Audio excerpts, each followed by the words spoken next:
பின்னால் புறம் பேசுபவர்களை உங்கள் அருகில் வைத்திருந்தால் நீங்கள் நிச்சயமாக ஒரு நாள் வீழ்ச்சி அடைந்தே தீருவீர்கள். ஏனால் இது சுயநலமான உலகம், இது கலியுலகம். நீங்க யார் கூட, அதான் சொல்லுவாங்க, உன் நண்பன் யார் என்று சொல், நீ யார் என்று நான் சொல்றேன்னு சொல்லுவாங்க. இதை முக்கியமா புரிஞ்சுக்கணும். புறம் பேசும் நபர்களிடம் பழகுவதை முற்றிலும் தவிர்க்க வேண்டும். மற்றவங்களை பற்றி உங்ககிட்ட புறம் பேசுகிறவங்க உங்களை பற்றி மற்றவங்க கிட்ட பேசுவாங்கன்னு நீங்கள் யோசிக்கணும். இந்த ஆஸ்பெக்டில் யோசிக்கிறவன் தான் ஜெயிப்பான். சார் என்னை பற்றி அவர் பேச மாட்டார், ஏன்னா மற்றவங்களை பற்றி என்கிட்ட குறை சொல்லுவார். அப்போ உன்னை பற்றியும் மற்றவங்க கிட்ட பேசுவார். ஒரு மனிதனுடைய குணம் அப்படிதான் வடிவமைக்கப்பட்டுள்ளது. பாயிண்ட் நம்பர் 2, ஒரு விஷயத்த சொன்னா, வாழ்க்கைக்கு முன்னேற்றத்துக்கு உண்டான ஒரு விஷயத்த நான் சொன்னா, எந்த ஒரு காரணமும் சொல்லாமல் அதை செய்து முடிப்பவன் எவனோ அவன் வெற்றி அடைவான். செய்து முடிப்பவனுடைய நண்பனும் வெற்றி அடைவான். அதான் உண்மை.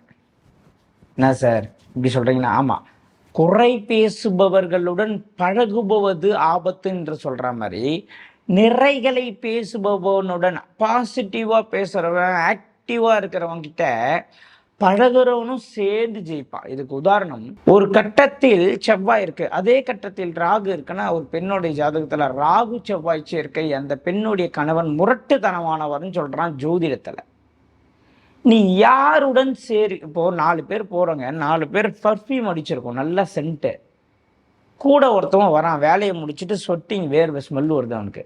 அவன் அந்த 4 பேரோட சேர்ந்துட்டான்னு வச்சுக்கோங்களேன், அவனுடைய வேர்வை ஸ்மெல்லும் இந்த பர்ஃப்யூம் ஸ்மெல்லாம் ஆட் பண்ணிடும், மேட்ச் பண்ணிடும். இவங்க 5 பேரும் சேர்ந்து ஒரு கல்யாணத்துக்கு போகும்பொழுது அந்த வேர்வை ஸ்மெல்லு பெருசாக தெரியாது, ஏன்னா 4 பேர் பர்ஃப்யூம் அடிச்சிருக்கான். கரெக்டா? இது தனியாக போனால் அவன் மாட்டிப்பான். இதில் ஆப்ஷன் 2ல நான் என்னன்னு சொல்லட்டுமா, இந்த 4 பேருடைய பர்ஃப்யூமையும் இவனுடைய வேர்வை ஸ்மெல்லை ஆஃப் பண்ணி 4 பேரையும் கெடுத்துடும். இந்த ஆஸ்பெக்ட்லையும் யோசிக்கணும், அந்த ஆஸ்பெக்ட்லையும் யோசிக்கணும். அப்போதான் நீங்கள் ஜெயிக்க முடியும். நம்ம 4 பேர் பர்ஃப்யூம் அடிச்சுட்டு கல்யாணத்துக்கு போகிறோம், ஒருத்தன் ஒர்க்கை முடிச்சுட்டு வரான், அவன் நம்ம கூட சேர்ந்துட்டான், நம்மளுடைய பர்ஃப்யூம் ஸ்மெல்லு அவனுக்கு மேட்ச் ஆகி அவனை காப்பாற்றிட்டோம். அவனுடைய ஸ்வெட்டிங், அவனுடைய வேர்வை ஸ்மெல் நம்ம 4 பேருடைய பர்ஃப்யூம் ஸ்மெல்ல ஏன் காலி பண்ணாதுன்னு நீங்கள் யோசித்தால்தான் நீங்கள் வெற்றி அடைய முடியும். அப்போது கூட பழகுபவர்கள், கூட பயணிப்பவர்கள் உங்கள் வாழ்க்கையின் ஒரு அங்கமாக செயல்படுகிறார்கள் என்பதை நீங்கள் மறந்துவிடக்கூடாது.